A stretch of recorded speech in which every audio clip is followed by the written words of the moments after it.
Welcome, everybody, to another exciting episode of the Haunted Vermont podcast. My name is Paul Doski, and joining us tonight is another special guest from the short horror film The THAW, which was written, directed, I believe, by Sean and Sarah, and Sean Temple, and then, oh man, I'm brain farting on Sarah's last name, Wisner? Wisner. I think it's Wisner. Yeah. Thank you. Anyway, That random voice that you just heard pop in is none other than our special guest tonight, Jeffrey Grover. Jeffrey, welcome aboard. Well, thank you very much. Appreciate you having me here. This is great. Yeah, no problem. Thank you for your time. And just for this conversation, do you prefer Jeffrey or Jeff? You know, my professional name is Jeffrey, but I don't know. Jeff was always what I was, when people were like, when I was in trouble, I would be Jeff. So, you know, Jeffrey is a little more mellifluous. So let's go with Jeffrey. I like that. All right, we'll stick to that then, that format. So anyway, Jeffrey, for those that may not know you and your work, can you tell us a little bit about yourself, especially like, you know, as you were growing up? You know, how did you want to decide to become an actor and, you know, want to appear in, I'm assuming, every type of genre? Because I kind of looked at your profile a little bit and it looked like you bounced around between some genres. Yeah, well, those are two questions. I grew up in Cleveland, Ohio, and I wasn't really geared toward, actually I was. I used to like to, I think our first we did a little film in ninth grade for The Odyssey, I think. And I remember I was sort of intrigued by that medium, but then I threw it away. And then on camera work, in 10th and 11th, I got involved with the, I guess it was the the National Academy of Television Arts and Sciences. It was an honors program for high school students in terms of television production. And I was like, wow, I really like this medium. And then did a play or two, and then went to University of Michigan, started out doing plays. And then I got in the radio station, and I was like that disc jockey. That's what I wanted to do. I wanted to, in the 70s, I wanted to play rock and roll and music and, you know, do the stuff that people do. And I thought that was really a great way to meet people. And, you know, all that stuff being said, it was like, it ultimately led toward doing film. And that actually kind of emanated going into the next 2 or 3 decades. Sort of put it in abeyance, and then came back after having my first child in 1983. I sort of pushed away from doing any performance-based work because it was really hard to make a living, and just started getting back to it in the late 90s. And then I think the first film I was ever actually involved in was in 2003 or 2. And I was actually played a torso murderer in a film called Kingsbury Run, which thankfully really hasn't seen the light of day. But for some reason, they thought I would make a good serial killer. And I thought, well, that's kind of interesting. And that was fun and sexy in a lot of ways and crazily eerie. But as I leaned into it, that was 60 films ago or more, I started to really gravitate toward using my stage background and training, which I still do quite extensively here in New York and regionally, to really understand how to do a very good character work and prep. And I love being versatile. Thank you for lifting up the fact that you've looked at some of my stuff. I mean, my recent highlight film, I'm in a film that is opening in the next week or so. That is kind of fun, called The Alto Nights, that Robert De Niro is in, and Robert Levinson, Barry Levinson directed. I play a judge that actually has a fun scene. I hope it makes the cutting room floor, where I sentenced Vito Genovese, who was De Niro's character, Judge Leibowitz. And it was just this week, the last couple of weeks, in the Marvel Daredevil Born Again, and also an episode of Elsbeth. Because I'm in New York, so I get to do even co-star and guest star roles and things. So it's hard, though. It's very competitive. And doing The THAW, which is really what we're here to talk about, was the first time I'd honestly ever done a horror genre. It wasn't something I was necessarily even thought it was appropriate for. In fact, when I was talking to Sean and Sarah, whom you mentioned, wrote and directed the film, this is pre-COVID. I think it came up through Backstage, maybe, and I don't know if I reached out to them or vice versa, but we had a discussion in September. I'm going back now to 2019. That's 5 years ago, right? And I did a read. I put a self-tape on, and sort of was like this character Timothy up in this area in Vermont. Like, what is this, and what's this folk tale? And no, I was not familiar with the folk tale before about what had gone on with this, which is based on, as we'll talk about, I'm sure. But I read for them, and then we had a back and forth and an interview, a Zoom interview, and they cast me, you know. So I said to them, "Why are you casting me?" And they're like, "What? Like, what are you talking about?" I said, "I mean, I don't understand. Why would you cast me in this?" And they were laughing. They said, "That's really a strange thing for an actor to say when we're offering a role." And I said, "Well, obviously I want to do it, but I am kind of curious." And it's funny, you should never as an actor type yourself or put yourself into a mode of, well, I'm the upper class guy that, you know, the guy that looks like a billionaire, which I just played on Elspeth, right? I know that's the groove, but that's really, it's everybody, I don't care if you're straight-laced or you're Timothy, or if you're playing somebody that's the man in the sleeping bag, so to speak. They're all characters, and they all have to bring something from yourself to it. So I loved doing this film. And you probably have a question to ask, so I'll shut up. But that sort of leads to the whole point about why we're talking today, which is what this movie, The Thaw, has in it that was so appealing from the onset with Sean and Sarah and their team, and then ultimately with Emily, you know, with our performers, and you know, just you've already, I think, interviewed her, but just, you know, everybody that was participating in this project really had their game face on. So it had to be successful. It had to be. And Toby, of course, Poser. I didn't mean to not mention her. The three of us. Yeah, Toby Poser, who I forget the character's name that she played, but I know she was basically the mother. Not Ruth, because that was Emily. So, and you were That's playing Timothy. Timothy, right? Timothy, yeah. Yeah. I should look that up real quick. But yeah, you know, so you were talking about that serial killer movie that you said never had made it to the light of day. I'm now curious. Did they ever say why they didn't want to release it? Well, it was in an independently produced film, and as are many. I mean, obviously, the majority of projects these days, and the much heralded independent film that actually even took an Oscar or two this year, which is great. This particular project I'm going back 20 or so years. I think it was just a matter of being able to find an audience for it, and I think they tested it, and it just, you know, I think the quality of the project, I mean, it might have had the Blair Witch Project kind of lower end kind of production values, and 20 or so years ago you could get away with it. But I think for a number of reasons it just didn't muster what a distributor would have needed. Although I will say the acting, it was pretty intriguing, and it's a true story. In the 1930s in Cleveland, there were, I think, 13 unsolved murderers where the torsos, they were dismembered. And Elliot Ness, who was involved, as you recall, with the Untouchables, if you were old enough to know that, not that I was around when Elliot Ness was around, but going after Al Capone, and who's, you know, ubiquitous in the crime war. This torso murderer in Cleveland, literally, those murders were never solved, ever.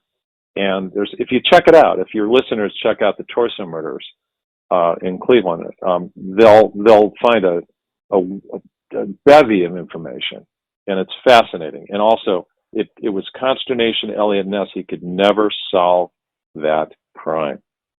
Imagine here I am playing this guy that basically, sexy guy, sort of. I mean, I guess 20 years ago I was could kind of seduce people, from all shapes and forms, and once getting them in his midst, in his grasp, found a way to end their lives in very, let's say, very red and bloody ways. But it was dark, and it was something I didn't know if I really wanted to ever just jump into doing again in terms of a horror film. That's why I stayed away from it. Even watching movies like Hostel, Hostel. I mean, that movie freaked me out when I saw that. And there's stuff like that I just was like, I don't know. Which is why this film, THAW, I think is much more of I feel it's like a kind of like an art film as opposed to something that's just a slasher film. It has so much nuance in spite of the nature of what, if you've watched the film. But it's really a psychological study and built out of I think, a very significant part of Vermont folklore and a very real issue associated with what you do in a subsistence farm where the harvest doesn't come in. What do you do if there's famine? What do you do with climate change? And how does that then narrow down granularly to these three people in this roughshod little farm up in upstate Vermont in the middle of winter, where you're not sure how you're going to be able to even get some wood together to burn fire, then much less a sheep or grain or whatever the stuffs were and the foodstuffs were that were left in the cellar. Really was compelling, really compelling. Yeah, I agree with that. But yeah, that's interesting. Yeah, the torso murders. I want to say there's been a lot of TV shows based on that, and yeah, Al Capone was like right on the target of the most prime suspect. Really, if I remember correctly, he was like just questioned by everybody, and I don't I don't remember all the details, so I'll just stop from there because I just don't want to get it wrong. But I do think all I'll say is I think he didn't really answer them in the way they wanted. I think it would be the best way. I'm just going to end that topic. But anyway, yes, you are right. It is fascinating nonetheless. Um, so to continue on about the THAW, which you just mentioned, Sure. no, you have not heard about it beforehand. Um, and you are correct, though. I did interview Emily already, who played Ruth, and she had no idea about it either. So, and like I told her, and I'll tell you, Jeffrey, that depending on people in Vermont, it can go either way. You got the people that think it's an overrated legend now, because a lot of people are now talking about it again, and then you got people that have no idea that such a legend existed. So it's really interesting to find those kind of people where it's their first time hearing about it, and then now, since you guys all created this film based around it, I think it's a perfect example to bring it to life, where it just enough detail to basically say, so this is pretty much the legend in a nutshell without the horror aspect, obviously. Uh, Yeah. Yeah. yeah.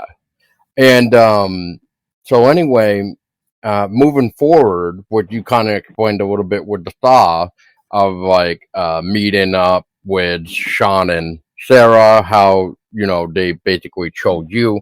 So I guess when it came down to finally shooting, you know, um, so it sounds like you were saying too, you were staying away from the horror genre. So in this aspect, when it came to doing this road, Jeffrey, were there any um, challenging moments, whether it be physically or mentally, especially probably mentally, of preparing yourself for such a role as Tim?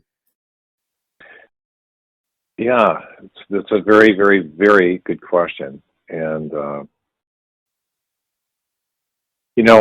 there's both the mental, there's the physical demands, because it was cold.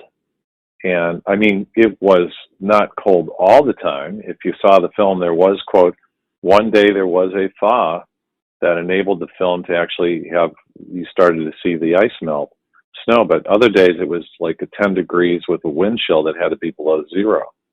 And for me, you know, I'm in my 60s, and you know, I don't run around after people in the snow and the ice all the time, and especially, you know, even though that wasn't a real axe, you know, I don't mean to be a spoiler. There was an axe, but we replaced it with something that wasn't. If Emily's character possibly, you know, maybe accidentally killed Timothy.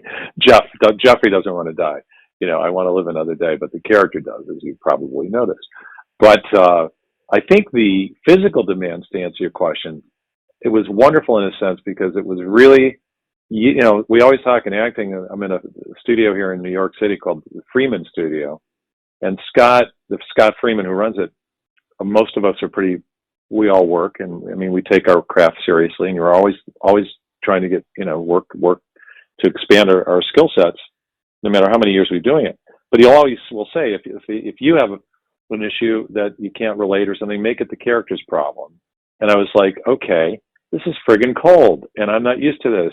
I'm used to being, even in New York City in the winter is cold, but it's not this cold. And I'm not even wearing stuff that's really that warm because Timothy just got out of this, you know, essentially this casket and is running around, you know, trying to eat a sheep. It was friggin' cold. So I just sort of made it my character's problem, Timothy's, which is, okay, but he's not feeling it because he's ravenous. So how do I fight the cold and focus in on satisfying this need to survive? And that was the physical part. The mental part, which was as follows, was really sort of some ways easy to lean into, in some ways hard. Having had significant others in my life who I care about, children, myself, I have 4 kids, a couple grandchildren. You know, you would do whatever you could for them. So it's totally plausible that Timothy at the front end of the film would say, I will take the potion, and to my wife and my daughter, and you guys, you survive and take care. And, you know, if anybody's going to be at risk, if this potion doesn't work, because we don't know, then let me be the one. And they're like, no, my wife and this, Toby Composer's character says, no, we're going to do this together. And our daughter, Emily, whom you've already interviewed, Ruth will look after us. So it was easy to lean into that role of being a father, a husband, a person who's proud, and not going to have somebody else take the gas pipe, if you will. In this case, with this situation where we were just literally going to become easily malnourished as time went into the winter. So that part wasn't hard. What was hard, and I'll be candid with you. I have animals. I have 2 cats. I've raised dogs. I mean, I would never hurt an animal. The idea of killing Rennie, the sheep, and eating it was a little bit odd, but again, that wasn't so much the through line in terms of what you were asking. It was more how one could transform, not deliberately, but into becoming an actual beast. My character, I would characterize him, not only to, so to speak, eat an animal, the pet, you know, my daughter's pet, her only possession, which is clear, but also to attack or be willing to attack her, as we saw the film Arc. And also, if you watch the cellar scene where he comes down and he says, Ruth, and he sees her down in the cellar, you can't give a man a child, you can't, you know, whatever it was. And it was like very hard to do in a sense, because I have a daughter, I have 3 sons and a daughter. I couldn't imagine, even in my most delirious moments, ever attacking and possibly abusing her. Not that it was, but there was a definite implication that he was getting very physical with his daughter, as you saw. That was hard. And I think the thing, though, that I actually found liberating, it's kind of like when you go to a Halloween when we're kids, right? We get to dress up, which is what we do when we're acting. We get to wear costumes and stuff. You get to play. It's fun. It's just a game. It's just a play. It's not real. It's important that we treat it as real. We're not saying or commenting on it. It is real. And Timothy is going through the state where that's all he could do to try, and he's still trying desperately underneath to save his family. He wants to survive to save his family, even at the end of the film. But he just can't at this point manifest it because he's overwhelmed by hunger, and now his brain is addled, and he's literally, because he took the potion, you saw the way that he slurped that soup, which is very fun too. That was crazy good. And then going after her in the snow, which was really cold. That stuff kind of happened. I think the more we did it, and the more we trusted each other as an ensemble, and we did. And Sean and Sarah created this with our team. The DP was amazing. Everybody. We were safe, and we could play, which saved a lot of that worry or concern about, am I a bad guy? Will people judge me or like me? I don't care. I hope you hate me. I don't care what you think of me. I mean, honestly, from a character perspective, if I'm on stage or in a film, I don't care if you like me or hate me. It doesn't matter to me. As long as I'm being truthful, honoring the script, and being there with my scene partners. And that's what I think we did. That's a long-ass answer to your question. I apologize. But I'm sitting here looking out at the Hudson River from my apartment, and I'm thinking, I could say whatever I want, because you're going to edit it anyway. Well, I actually enjoyed that answer, to be honest with you. And since we're talking spoilers and stuff a little bit of what's going on with your character, so when I first watched the film, I was under the impression that because of the fact that it was an early wake for you, because either A, the recipe, that's, as I remember correctly, that seemed to have been the case. It was almost like, speaking of which, Toby's character's name was Alma, and we had Rennie, Sid the Sheep, I think. Or Sid the Sheep was played in Rennie, is what I should say. Right. Anyway. Yeah, Rennie, the actor was, the sheep's real name was Rennie. But you're right. Or Sid the Sheep, and then the character's name was Rennie. Yeah, something like that. Yeah, Sid the Sheep is the actual real name. Rennie is the sheep character. Yeah.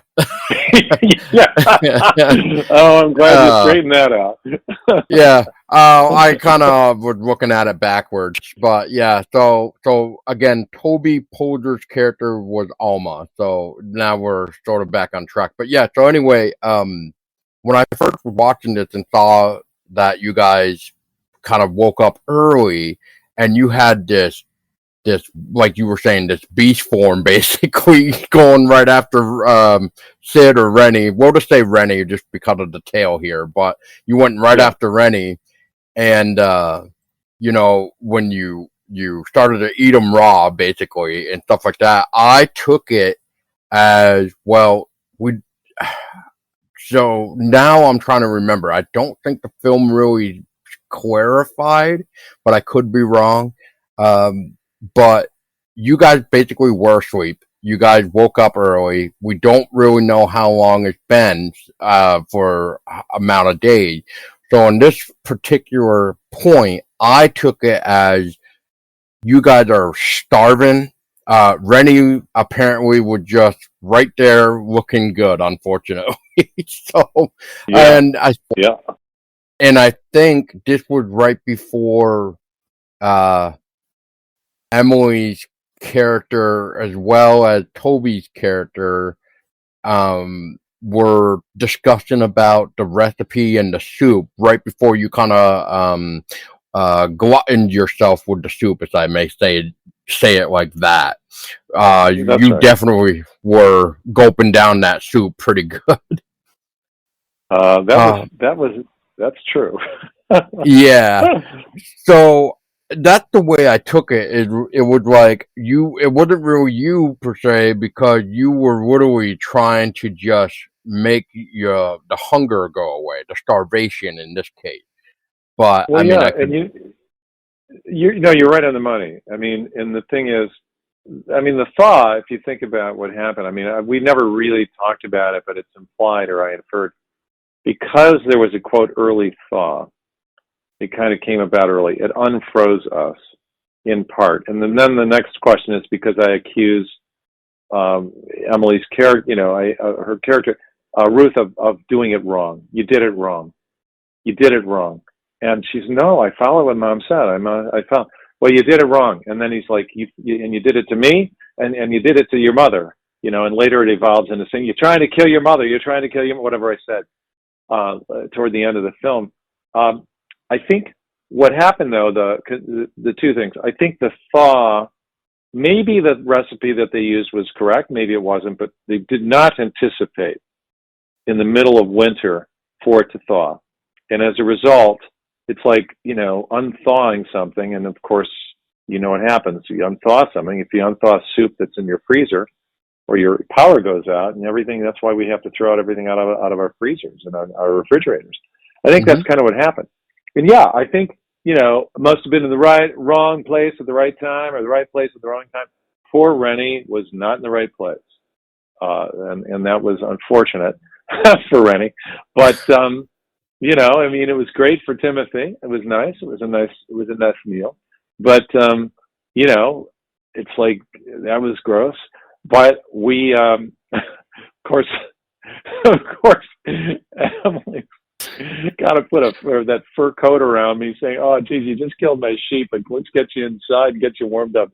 I thought there's some humor in it. There's got to be humor, even in tragedy. There's got to be humor. There is some humor, and I know, although I've never seen the film live with anybody, which I'm going to go to Nighthawk on April 3rd here in Brooklyn. It's part of Nighthawk, and I'm going to actually see it with an audience, because I know there's like, people laugh at some of this. Like when he comes after her with the axe, it's like, this is like, it is kind of funny in a sense. It's because it's like, what the hell's going on here? You mentioned that soup. Oh my God. We were so close to, I said to Sean and Sarah, I said, because I wanted to do something for Emily, when as Ruth, I said, do you mind if I just really go after this? I just have this idea. I just have to go for something.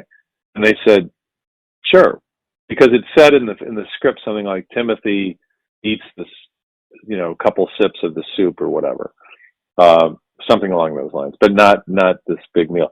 I stuck my head in that friggin' bowl, and I literally, like, how you waterboard yourself. I just did everything I could to suck all of that up, and it was crazy. And when I took my head out of it, it was like almost like putting your head in, and it gets all like literally wet with the soup. And then looking at her, and it's like, oh my God, because I thought that would freak the hell out of her. And she runs out.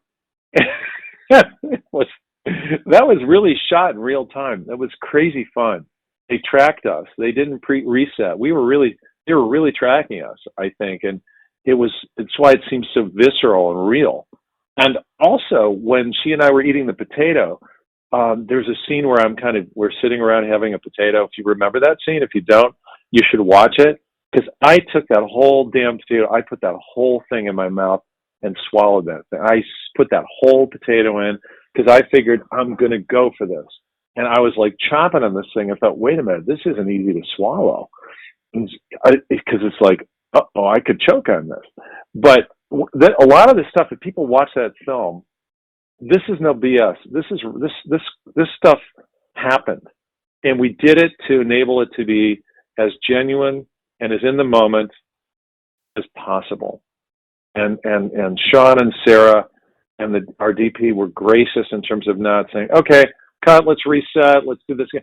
They were really willing to let it roll, which is a gift to an actor, if you feel like they're going to be able to provide something that could actually be used. I love that, man. Not to interrupt you, Jeffrey. Sorry, but I just reached it. Good. Yeah, I mean, I completely agree with you. I love it when people give the actors or actresses the freedom that, hey, we'll try this out. If you like this better than, what was, written or whatever, maybe we can roll with it. If not, then we can do it your way, kind of thing. But we'll try it out. And that's what they did. And directors, I've really honestly worked with some really, I've been very fortunate, not necessarily playing a significant, but maybe a through line like this is, I would say, a good co-star to Emily. I mean, Emily, and Toby and I, but Emily really is the star of this thing. But we're we got some stuff in there, some good stuff. But having worked with a number of directors, and I've had a chance in New York to work with people coming out of, Columbia or particularly at NYU, their MFA thesis programs. These are really, really talented people. And honestly, at that level here, and also in some features, and like just the Barry Levinson thing recently, I mentioned the Alto Nights, but I can remember working with Jeff Nichols in Take Shelter, which was like 15 years ago, I don't know, 13. Jeff Nichols is just coming into his own, and Michael Shannon and Jessica Chastain were there, and then Craig Zobel with Compliance at the Endowed, and Bill Camp. It was like, and we had, and actually, just as an aside, for those people that actually care about this who are listening, if you ever watch Miles Ahead, which is directed by Don Cheadle, there's a scene in there, and he talked about this on the Charlie Rose show, who was ultimately kind of asked to leave the air in the mid-2000s to 2015-16, but he talked about the scene where Miles Davis has a scene with this really cool scene where he's doing a Columbia recording studio session, and my character is like this kind of the conductor, and he's a historical character. I mean, that was actually pulled from a real experience. And if you watch the scene I'm in with him, it was all improvised. And the reason it was improvised is because something happened in the middle of the scene. This is with Gil Evans, my character, where I was literally off camera, and they'd reversed the shot, but I just hung in. It was 2 a.m. Why not? And he saw me. He's that good of a director. He was actually playing Miles Davis. He looks and says, "Hey, Gil, what do you think, Gil? What do you think?" He asks me a question. I'm not in the scene. And I said, well, if the third trumpet played the D as a D flat as opposed to a D or D as opposed to a D flat, I think we might have it. Come over to the piano, show me what you mean. And I sat down. I mean, this is all true. These things came out of, and even I Feel Pretty, which we did, which is the Amy Schumer. If you watch this stuff, I've been in like 4 films where stuff was totally stuff was improvised, and it was because the director, and these are features with, these are relatively important films. These are all important, where the directors are so secure that they just say, well, we got it. Let's see what happens here. And if you keep going, because until they say cut, you keep going. It's a gift. And you have the trust of the director and also the other actors. So it's like being on improv, it's crazy good. And some people don't like improv. They want to play between the lines. They have to know everything. They have to predict it. But I like thinking, I have no idea what's going to happen, even when I do. And I think that's what Sean Temple and Sarah Wisner did in this case, and with their DP, who was locked right in with them. As you know, DPs have to be locked and loaded with the directors. There's they've got to be connected at the hip. And right. I've seen this work, and they did this. And I'm giving them a shout out, because they're extraordinarily humble. I mean, truly brilliant writers, director. They are only at the beginning of what will be an extraordinary career if they are given the opportunity, which they should be. And I can tell you, I know talent when I'm with it, and I know talent when I'm not. And they are talented, and they put together a great friggin' cast, which was, and the production team, the producer, everybody. It's a damn good film. Don't you think it's a good film? I mean, you see a lot of films, man. I mean, seriously, isn't The THAW a really cool film? I loved the film. I loved it, man. I don't know if you read my little review of this film, but basically I kind of quoted it. One of the headlines I gave it was basically, let me find it real quick so I don't like screw it up. Really, I said it's nice to see Vermont legend finally making a bold statement within a different genre because I just loved it. Um, and I kind of just went into like why I felt like it was a bold statement because as you're from Ohio, you got a lot of ghostly tales and legends and stuff yourself, but how do you learn about that? You find it in books. Nowadays sometimes you'll get some legends about states every now and then, but when you get something like this, like a local legend, and it turning it into like a short film, that's definitely different than a textbook, which is nice because now not only are you just reading it, trying to visually see the story in your head by reading the pages, now you actually have a visual to go by to kind of let that be your imagination, or what would be the imagination, if that makes any sense. Yeah, well, it does. And some people are more visual. Some people like do a lot of audiobooks, and I think it just depends how you learn. And I think this, yes, I think you're right. I don't know what kind of lore. I did read it. I mean, they provided us some dramaturgical stuff, just for background on this, Mm-hmm. what this is based on. But the whole concept of it, taking it to the next level and imagining, okay, what if? What if? And then if you think about, I think anybody today, I mean, I'm not going to, go political here. I mean, I think you could probably determine that I probably am not a big lover of the current regime. Let's call it that. So just be it as it may. I'm not ashamed of it, but I'm also willing to understand why people are. But regardless, I also think that apologetic, this BS where people think climate change isn't real, it's insane.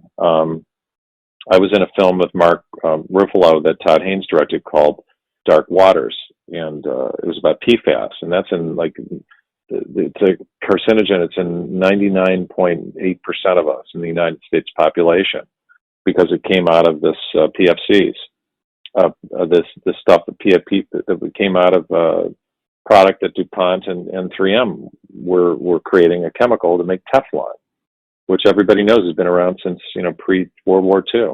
It coats surfaces, keeps it slick, right? Teflon pans, all that stuff. Mm-hmm. And people were like, "Well, yeah, I get it." And this guy sued, Ruffalo's character sued, and he whatever. But I mean, come on. I mean, really, does that really cause an issue, or does what goes on up in Flint, Michigan, cause issues with paint and lead and water? I mean, really? Yeah, it does. And this stuff with the film with the THAW was really built apart. Like, you'd have to ask yourself if you're watching the film, because it took it into today. What might happen? Why, even in the late 19th century Vermont, was there already evidence of climate change? Was there some evidence that the winters wouldn't last the way they should? Because this is what really, you asked the question about Rennie, the sheep. Why did they wake up early? It wasn't because the potion was bad or good. Maybe it was. Who knows? Bad or good. It was because it got too hot too soon. And then, of course, you're going to start to, it's like your meat getting unfrozen, unthawed. It's like, oh, doggone it, how did that happen? Well, Timothy, unfortunately,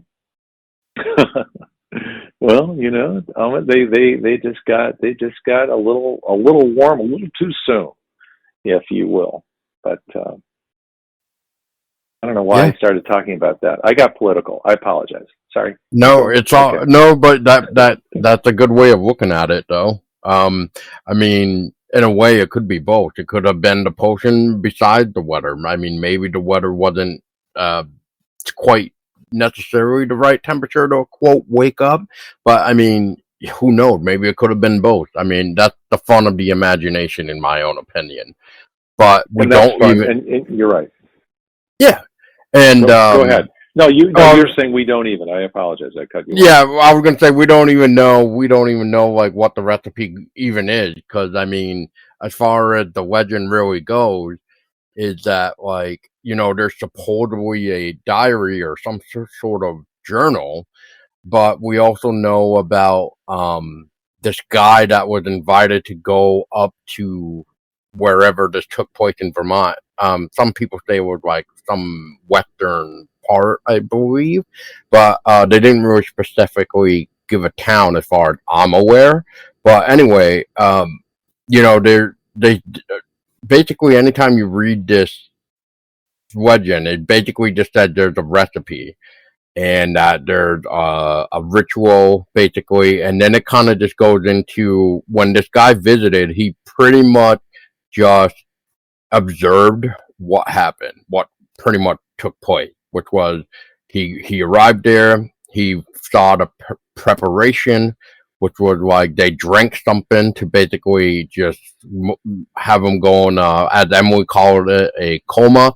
At the time, I called it paralyzed because couldn't really quite think of it. Like, I guess in a way it is a coma, but anyway, to get back on track. But then he talked about the preparation of the board. So you get this board, which is like, I'll just say 10 by 8.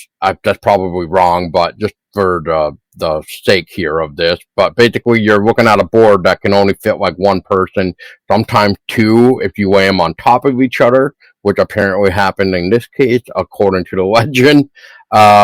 So basically, they make the board so that they can stack bodies on top of each other, basically, to help keep them warm. Oh, Yeah. I got it. And then they use straw for the bedding. Then they kind of wrap them in some cloth, but they basically don't have them wear anything to, quote, keep them warm. So it's just pretty much you're exposed. But in order to keep the body safe, that's why they put you in the board. And then after it is all said and done, they close it up with the final board. And then you're basically just safe from predators and the environment or exposure and stuff like that until spring comes, and that's when you're supposed to get thawed out. But that's when the guy that was recording all this came back to witness the thawing out, which he basically said. Oh, and by the way, I didn't mention this when I was talking with Emily, so I'll do it right now for anybody listening that is curious. As far as my knowledge goes, this is the earliest works of the hibernation ritual stuff that's going on that is all about the Vermont frozen folk. And it's a book called Winter in Vermont. It is by Charles Edward Crane. There's a whole section chapter on it. So that's pretty much where it comes from. But yeah, that's basically it, really. There, Jeffrey. Basically, he just get there when it's spring. They basically unbolt the top and they bring the bodies in by the fire with food ready for them, and they basically just start, showing signs of life again, as the guy puts it. And they eat their food like really nothing really happened from the sound of it. So it really is a crazy legend. Yeah. Well, it's an interesting concept. I mean, we grew up as a Yogi Bear. I mean, bears, hibernate, and it's like, well, yeah, that makes sense. Why not? Um, I think, I think the thaw. The reason I'm intrigued by it, and I'm not from Vermont. However, I do know that we all have legends, or we have supernatural things that happen, or ghosts. I even talk to people about, different things, like they think there's a presence of someone in a room. Somebody I was actually with last night said that they had been in a situation where somebody they were talking to a person that's like a person who talks to the dead. I don't know what we call medium, that. medium. Yeah, medium. And I said, well, I don't know about that. And they said to me, well, their father, literally, this person said to me, they heard their father speak to them in their left ear. right in that room. And the medium looked at this person, at this friend of mine, and said, "Your father is in the room, and he's speaking to you in your left ear." And she's like, "What?" And she literally, my friend, I guess, was like, she heard her father tell her something specifically that she was trying to figure out how to solve a problem. And she said, because I was speaking about this, and she said, "No, I buy into it." I've had situations in my own life happen where I don't know if it's maybe the randomness of coincidence, but I'll give you an example. Yesterday, a friend of mine's in from LA. I was in a show with a number of years ago, and said, "Hey, let's get together, let's have lunch while you're in New York." Now, you've been in New York City, right? It's a big city. Yeah. And it's random you run into people, and I've had this happen to me. I ran into this guy. We had lunch last week. I ran into him not once, but twice. Literally. Once on Sunday and then on Tuesday. Totally random walking into them in the city. And that's really weird because I don't even know where my friend Steve hangs. He's on the east side somewhere. I'm on the west side. I'm right near the river. It's so bizarre to think I would have been anywhere close to where this dude was hanging out. I literally saw him and he looked at me. He said, "Jeff, it's really, really unusual and not likely. Just the randomness of it." And I do think that there's what we call it in acting is the suspension of disbelief. An audience has to go. They're going to see a play, or they're going to see the THAW on Alter. I guess it's on Alter, right? Or they could see it in the movie theater, and they could say, "Okay, it's a movie. I know. I'm looking at my iPhone, or I'm looking at my laptop, or I'm using it on my streaming. It's not real." Well, yeah, no kidding. And if it's a play, it's like, yeah, no, we know this isn't actually when Hamlet, when this happens, when these bad things happen, or the father's killed, or the ghost comes. But is it real? Because it's obviously built like Shakespeare really drew on so much having to do with ghosts and the supernatural. The witches in the Scottish play, for example, Macbeth. That's not drawn from some guy drinking sack in the middle of the night in medieval England. This is coming from legend. So I think it's just a matter of how we choose to actualize it. And I think just the stuff this week with just randomly running into somebody twice. Is it coincidence? Or is there something else? And do we sometimes have these moments where the possibility could be there that these things that are lore are actually built on something that's much more formidable and real? And and this is the last comment I want to make on this. Oh, actors always say, "Well, let me tell you what I was in." It's like, come on, shut the hell up. We don't want to hear that. But I do have to tell you this. I was doing a wrestling, I'll leave the network, USA Network, but I'll leave the show nameless. But I played this character in this very well-watched professional wrestling show. And I had no idea what it was. I just booked it. This is like 15 or so years ago. And one of my kids said, "Dad, that's a big show. I mean, that's a big show." So I don't even know what to say. It's professional wrestling. Come on, it's all bullshit. And we were told before we started. They said to us, because we were there with the. This is real stuff too. These wrestlers are really. I'll say it. It's all real. Okay. It's all real. I'll still say it today. It's all real. But they said to us, it's something very, very telling about the THAW. They said, if you ever start to try to make a comment on this while you're portraying your character, okay, like this is not real, this is all BS, right? And he said, there are 20,000 people in that arena who are here because they want to believe it. Whether it's true or not, if you don't believe it, they won't. They want to believe. for the hour or 2 or 3 hours we give them, they want to believe. So I realized my objective, my goal, it's like playing a baseball game between the lines. Give me that 3 hours of respite from this world. Let me go see a professional or a minor league baseball game, college game. Let me see a high school game. Let me see Little League. Give me that time. Don't make fun of the audience wanting to just go for it. They need a release. And it's sometimes just you need the release. So I think the THAW, I think we really stayed true to it. And I never, ever, ever, ever felt like I wasn't finding an organic connection to Timothy. But that's also because, honestly, Toby and Emily didn't. They were connected totally. There was no question. None of us was making fun of it, or anybody who would choose to want to go along for the ride.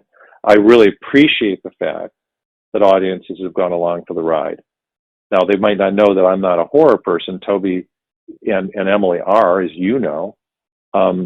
This was maybe my first, second rodeo in it, but this isn't what I do all the time.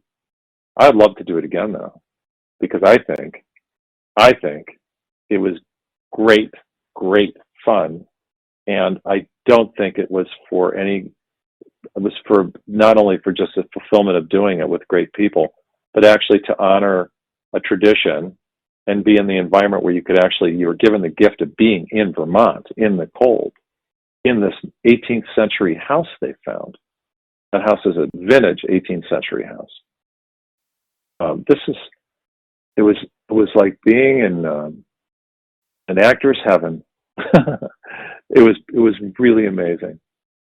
I have fond memories of that, doing it. I really do. I really love just so indebted to them for, saying, yeah, you should be in this. It was good. No, I agree with you, Jeffrey. I mean, even the quote where you said, if you don't believe in it, they're not going to believe in it. That is, I back that 100%. If you're not going to give your all to make it feel alive and real, then nobody's going to buy it. And as for your story, there, bumping into this person twice, Sunday and on a Tuesday, that is very interesting. It makes me sort of wonder what was going on with that. But I'm just trying to figure out how I would even I don't want to say portray that, but the word that I'm probably trying to use is escaping me right now. So I apologize, right, at the moment. But yeah, that is bizarre, especially New York City. I mean, there's tons of people that walk those streets, and the fact that you're running into this guy not once but twice, that's just wow. That is really interesting, crazy, however you want to call it. Ironic, coincidence, superstition. I mean, I guess you could always start labeling like that. But as for the medium aspect, I mean that stuff, it's like a hit and miss with me. But depending on who it is, I guess, and what's going on in the environment. Otherwise, I would say it is very possible that there is people that can talk to the dead like that, and I don't want to deny it or not deny, but I mean, it's just a matter of who it is and the environment. In my own personal take, I've never really done like a medium, psychic type reading thing before or anything like that, but I mean, maybe one day somebody will reach out to me and say something that only I should know. And then, then maybe I can start scratching my head like, maybe there is something to this. And I mean, there's gotta be, if people have that ability per se, but that's all I'm going to say about that. Yeah. For some reason though, I want to go back to the food aspect for a minute. I don't, so I'm just curious there, Jeffrey, as a couple things. When it came down to, you talking about eating the potato and the soup. Now, when it came to those two scenes per se of you, say like when you're all eating, you're eating the potato whole or trying to, and then you got yourself indulging with the soup.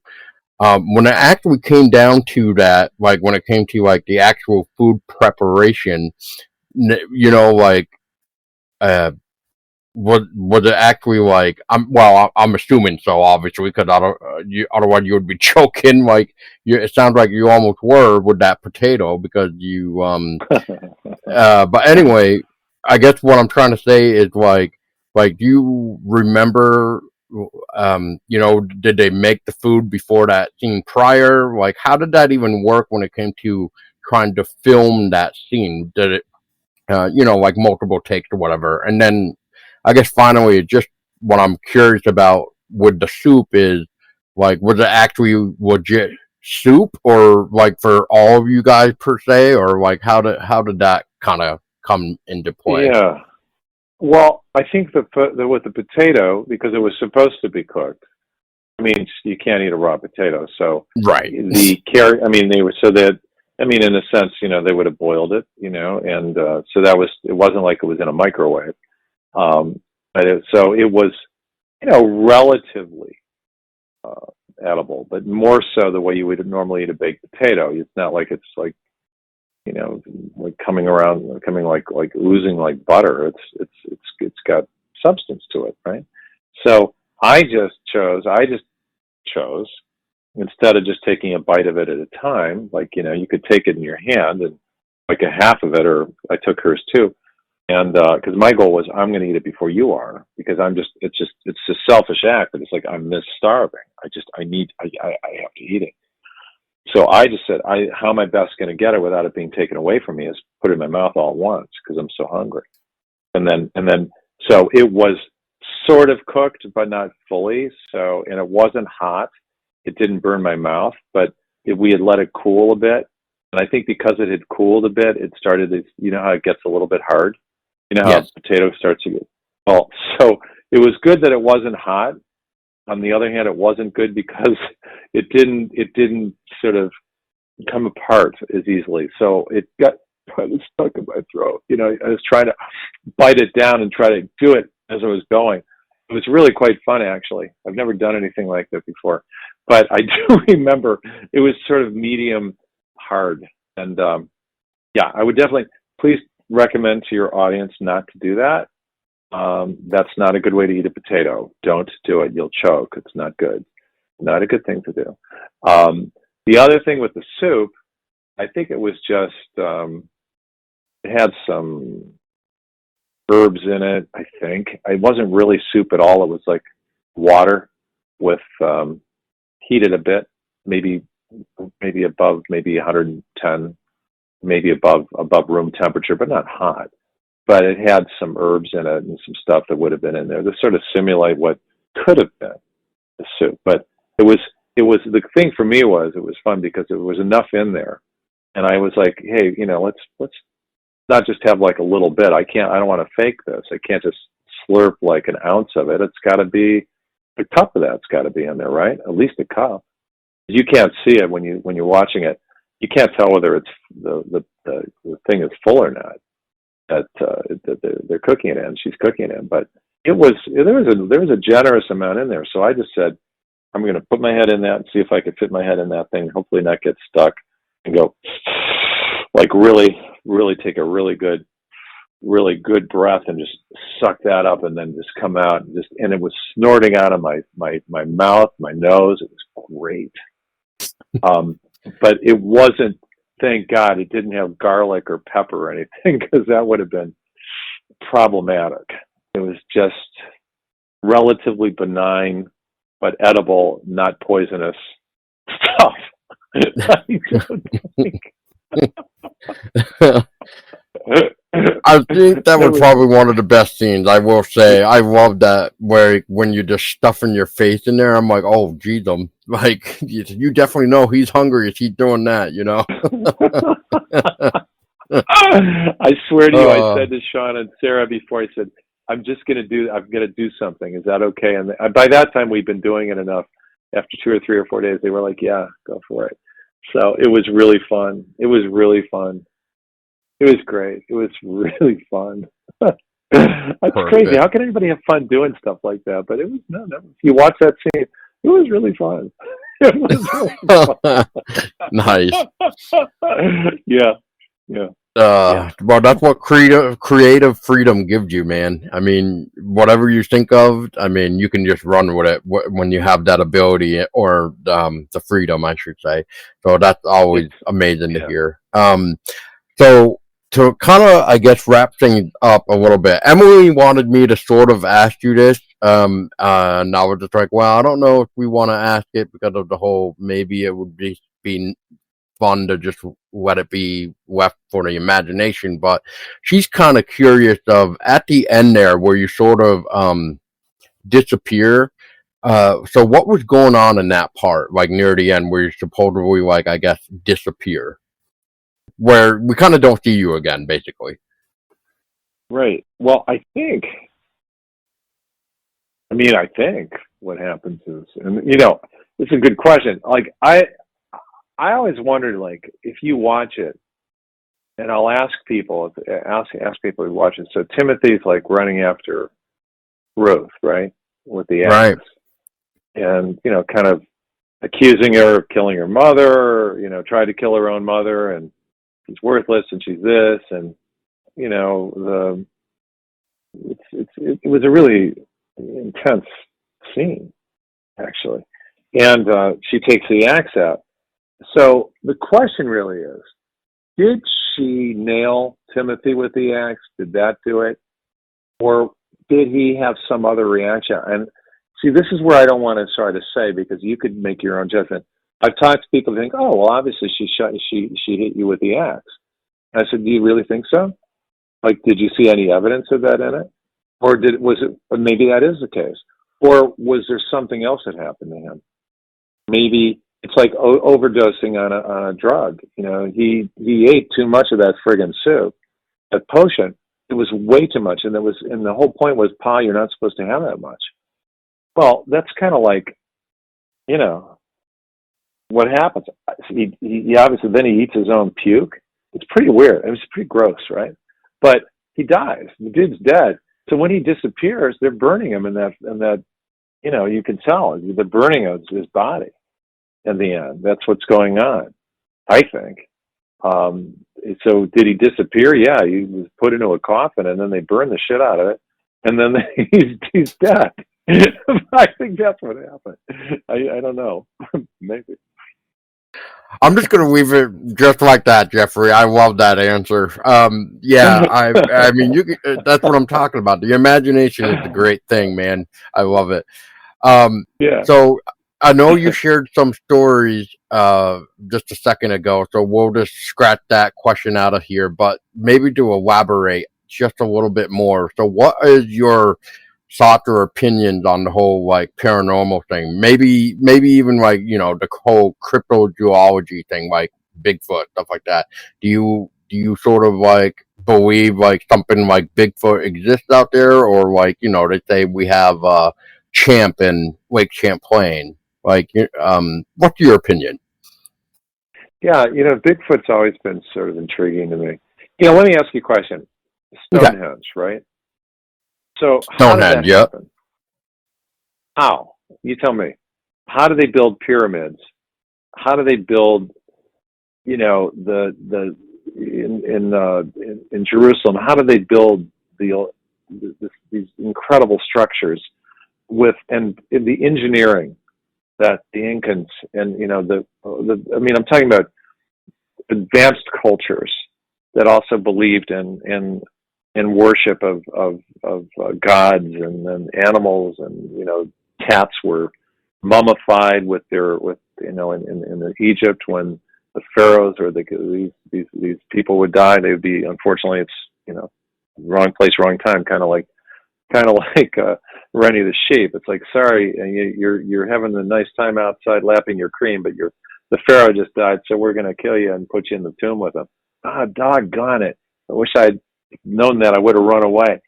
I think these things, like you're asking about Bigfoot or Champlain or what have you, I think they're built I think people want to believe in something that's like we all like ghost stories when we're kids, and and the things that and then they closed the door, and then there was a creaking sound, and we didn't know where it came from, and then suddenly it was like, like when we're kids, you tell those stories when you're having sleepovers with your friends. It's like, oh my god. Maybe it's that, but I think there's Bigfoot to me. I always thought that was plausible, and I mean, I still think supernatural. I mean, if you look at stuff like I don't know, the Steven Spielbergs. If you look at E.T. or you look at some of the things like, I always really loved the movie with Richard Dreyfuss, where the towers, the Devil's Tower, and all that stuff. Like the idea of the not paranormal necessarily, but space travel. I think this stuff. I feel like this. I do think that we as humans, as women, men, whatever we are, I'm not labeling. I think that let's just call us just human beings, people. I look at animals and I see that they have the ability to sense things because they're not riddled with our logic and intellect that tells us that what we're feeling and sensing isn't real, because of course it can't be. Why then do certain animals have premonitions about things? And I think that over time, we have sort of become doubters because we were told to doubt. I don't doubt anything can happen.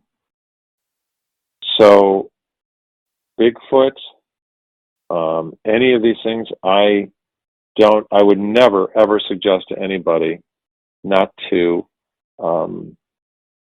embrace a tale. I think it's important to know the difference between fact and fiction.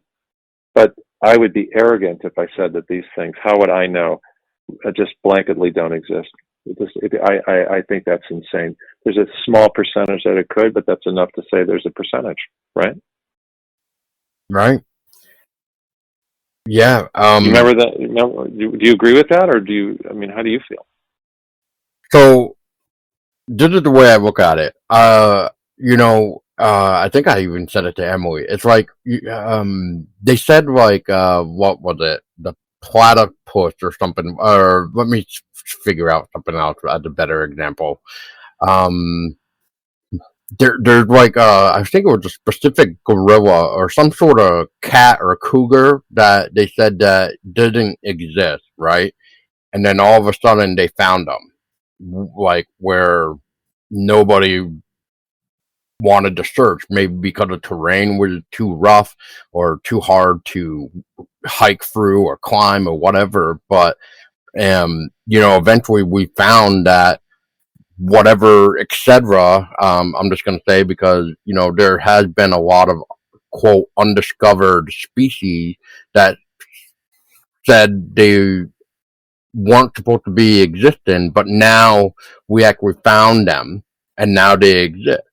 So I'm in the same boat as you. It's like, why can they not be out there? But yet, because if people have seen them, then I'm not going to doubt that they have not seen them, especially when you talk to witnesses and they're shaking when they're trying to retell you what they saw.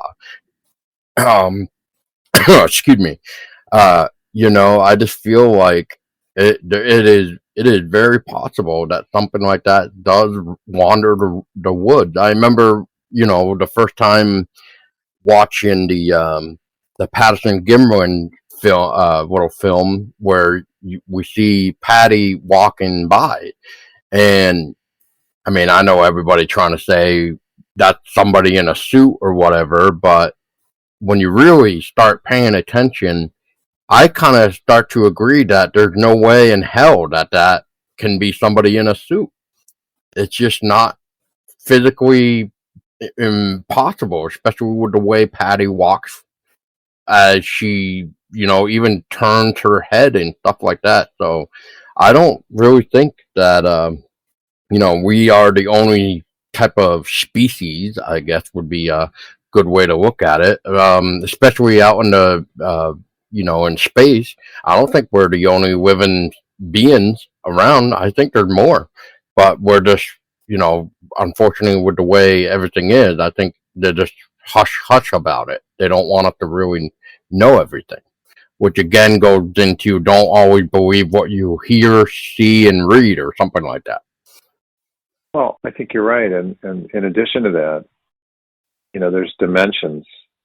And I think that we're not trained to, sometimes an artist will think of something and it's like, how did they come up with that song? Somebody was talking about how the Beatles, how Paul McCartney used to write his songs. And he said, I just woke up with it and it was there. How? Where did it come from? Then asking John Lennon, this is in a documentary on them, did we hear that as kids? No, never heard that before. Where did it come from? Woke up, he says, yeah, tune was there, melody was there, came into the studio, they recorded it that day. And where does this come from? And the talent, and where is it, what is it informed by? And I think dimensions wise, I do feel oftentimes that those who, I don't buy the idea that people who are dead are gone fully. I understand physically, but I think the dimensions that we don't see are just because of our own limitations, frankly, not because we're stupid, we're just ignorant, or we choose not to think about it because it's not a thought we're really comfortable. It's like trying to think of infinity. Like, let me ask you a question. This will answer the question to summarize it. You asked me if I had any questions about supernatural, do I believe in it? When I was 6 years old, I was standing in front of a mirror in the front hall of my house. I was looking at myself, and it was reflecting back and forth, like there's like a mirror. I was just looking at myself, and I thought to myself, okay, it literally started to make me think, how did I get here? I mean, I obviously know, at 6, you don't really know the birds and the bees. So my thought process was, okay, if things are created from something, if a home is built from wood, or a car is built from steel, or food is made from seed, okay, all that stuff, where did it come from? And how did something get created, theoretically, from nothing? And what is nothing? Darkness, but is darkness the absence of light? And therefore, how did it get introduced? It's physical. It's, to me, the whole idea of infinity in the universe and the whole idea of existence as a 6-year-old was impossible. It was literally impossible. And I therefore summarized that I did not exist. So therefore, what I was looking at wasn't real. And I know this is weird, but I can remember standing there as a 6-year-old, and as clear as I'm saying it to you, I still to this day don't know how we're here. And I think because of that, I accept that we're here. I accept if somebody hits me in the face, that's real. It kind of hurts, maybe unless it's something else. Maybe we're just manipulated AI at this point. But I do think there's way too much, whether it's faith-based, and I'm not going there, or just science-based, or whatever the heck it is, just as people. If I said to you, I'm going to come over and I'm going to buy you a pizza, and I'm going to stand in front of you and I'm going to think it, and it's going to just go right in front of you, your mushroom pizza, you'd say you're out of your mind. You had Domino's deliver it. No, look, it came out of nothing. It's right there. Well, it's a great magic trick. So basically, the universe, the whole existence is a magic trick. Who made the trick? And therefore, are these dimensions, people, feelings, things walking around, the dead being with us, people, our past lives? Why do we have a predilection to be able to do interviews on podcasts? Why? And I think that's what is so stunning about Twilight Zone and other shows that through the years have made, and Alfred Hitchcock and other things. It's just like, huh. And then you know what it is in the summary? It's humbling. If we ever get too high on our horse, it's very important to remain humble, because in the core, we bring nothing into this world and we take nothing with us. It's just about the day-to-day stuff, but at the core, we cannot think we know it all, and we cannot think that we're better than the next person and entitled to have something that somebody else shouldn't have. It's totally not consistent with being able to be, just do unto others. But I think about the question as to existential or what have you, but in terms of infinity, as a 6-year-old, I think that kind of informed why I'm always searching. And maybe in some ways, even though I'm pretty pragmatic, I always believe that running into somebody twice in New York City is insane. It's not, it's a possibility, but the odds of it are improbable. And I think, wait a minute, isn't that a validation that Bigfoot could be? Or Sasquatch or any of these things? I don't know. That's a good way of looking at it, Jeffrey. Sorry. Yeah, no. I am over here like nodding my head back and forth because that was me when I was younger. It's like, what's going on? Like, what is this world? Who really created us? You know, I sort of want these answers, but and I know we're not going to get them right now. But I know, you know, when the time comes, we all will get our answers. But I mean, yeah. I mean, I was in that same thought process a long time ago, man. And even now, it's just like, you know, when it comes to the different dimensions, it's like, well, how come this place over here is considered like a residual haunting? And then this over here, I can walk over here with just saying this is more intelligent where the spirits actually interact with you. They know that we're here. Whereas I can go back outside down the block and it's just a recording over and over again. It's playing out whatever happened at that moment. And I don't know, man. But to answer another question that you sort of were saying is with animals, how come they can sense things we can't? I think it's because us humans, we can't use that part of our brain. And I think animals can just because they have that more higher sensitivity and stuff like that.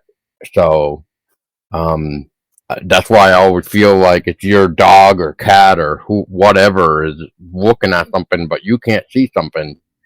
You know damn well that they're seeing something, and then they're gonna react to it by, you know, if they're showing no signs of fear, they're gonna have their hair standing up, you know, they're gonna bark, meow, maybe hiss if it's a cat, you know, all that and more. So it's almost like how we would react depending on if it's a intruder in our home or a friend coming over. You know what I mean? Like it's just like Yeah. yeah. So I fully love that answer there, Jeffrey. And yeah. So before I wrap up, where people can possibly find you and keep up to date with all your upcoming projects, Jeffrey, is did I not give you a chance to talk about or did I not ask anything that you think would be important about the thaw that I didn't really have a chance to ask you? No, thank you for that. No, you've been very generous with your time and just going with the flow. I appreciate that, which I have a tendency to go off kilter a little bit, off center. Um, no, I think I've said it. I really enjoyed it. Listen. I'm not running from festival to festival looking for people to say it was a good job. I know it was good.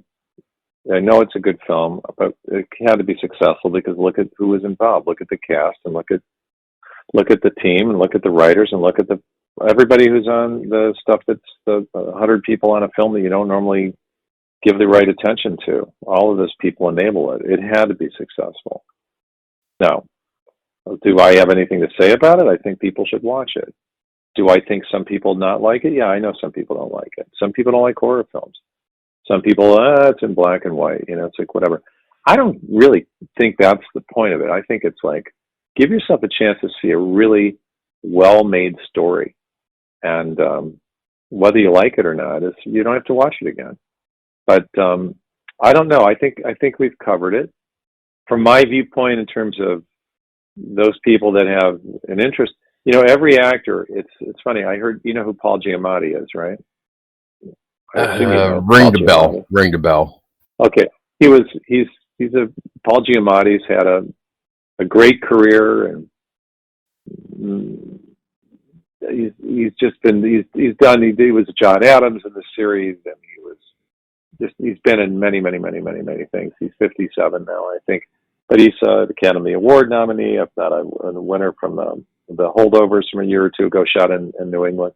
Brilliant. I heard him speak last week at the studio, the acting studio I'm in, and he said, the thing I love about being an actor, and he's successful, he doesn't have to look for work.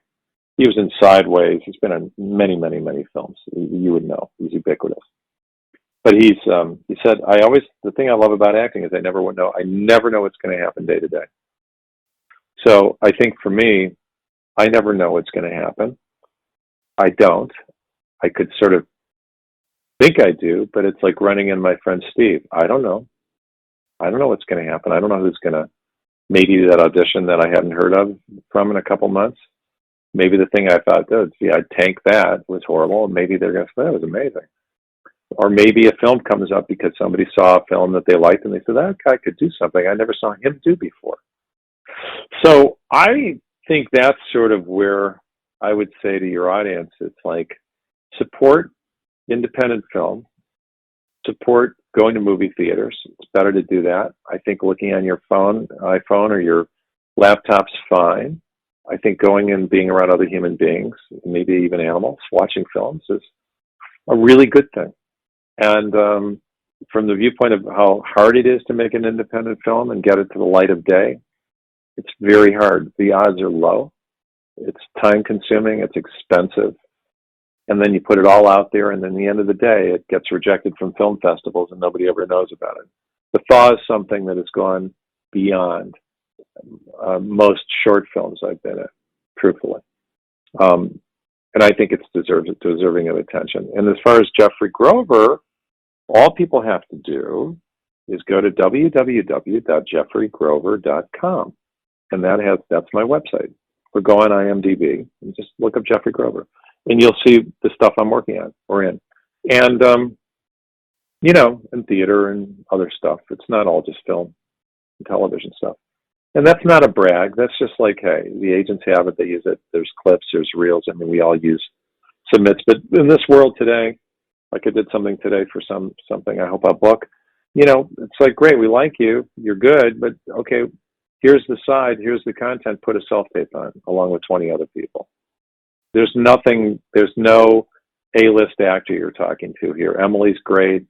Toby's great. I think I'm okay. But we're not playing at the level that we would be if we were Richard Gere, okay, or Harrison Ford. It's just those are A-list people being paid $20 million a film, and they have hundreds of scripts offered to them.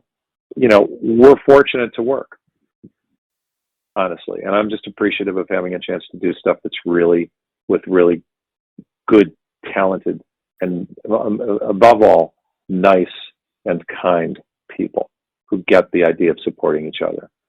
That is the real blessing of this. So, one hand washes another. If I can help anybody who's listening, you need some advice or thoughts, reach out. It's on my website. You can find it. Or if you want to book me or cast me, give me a chance. I might surprise you. Or maybe they should make THAW the feature film. They should let Toby and they should let us play these characters in an 80 or 90 minute feature. That's what they should do, and let Sarah and Sean write it and direct it again with a couple $1 million of budget or so. But yeah, come on, let's do it.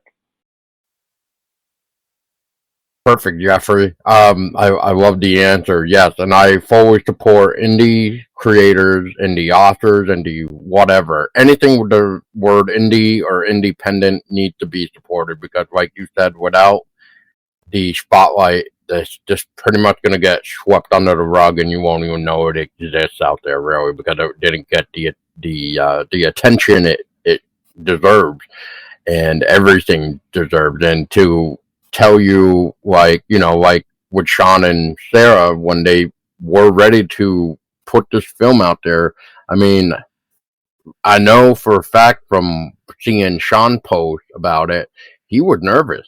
And I think he totally was not expecting the outcome that he got, which was, like a really great audience for it, which a lot of people loved it. And From what I've heard, it's good intentions. I haven't really seen too much of the like people not really liking it, but I know people want to see more. So I think Sarah and Sean did a fantastic job, and I'd love to see them continue with maybe something else. Yeah, and I'm sure I know they have scripts in them and projects. Uh, Very well trained. They have a following. People want to work with them, and I would imagine that projects will come to them, or they'll brainstorm, or somebody will engage them to, give them, some nice dollars to build a script. So they're not only working on the fly on the spec. They have to be able to make a living. So, Right. and that's important. People should recognize that. I think that's really the best way to summarize it is support independent film. The THAW is really cool. Hopefully there'll be others. Everybody, it's always what can you do for me today? What can I do for you today? You were great in that. Now what? And so it's always a matter of coming out with your best. And the last comment I'd make is, I think a lot of times the reason I love doing this work is, sometimes it's like if you're in a play and you perform it 8 times a week and you do it, for weeks on end, you think, well, God, that must get really boring, or doing 10 takes of the same scene or the beat that you got to pick up because the camera angle was wrong, or you blew it, you didn't hit your mark, or you looked into the camera, idiot, don't. Oh gosh, everything else is perfect. Yeah, but we got to reshoot it. That can get mundane. It's 98% weighting, as you know, in film. It's 95% weighting and 5% on, and then you got to be on. It's just hard to do, but you got to be fresh. So the idea is, I always like it because I'm different today, right now at 7:30, talking to you on a Thursday night than I was at 7:30 a.m. this morning. I'm a different person because I had different things happen to me. Who knows? And I'm going to be different tomorrow. So every day you can bring something new, even if you're doing the same show 8 times a week or 10 takes of something. Moment to moment, you're a different person. So logically, it's going to always be fresh, if you don't fall into the habit of saying, yeah, I know the tricks, I could just do it the same way and get away with it because I look and I sound good. Well, that's very phony, and that's not being honest. So,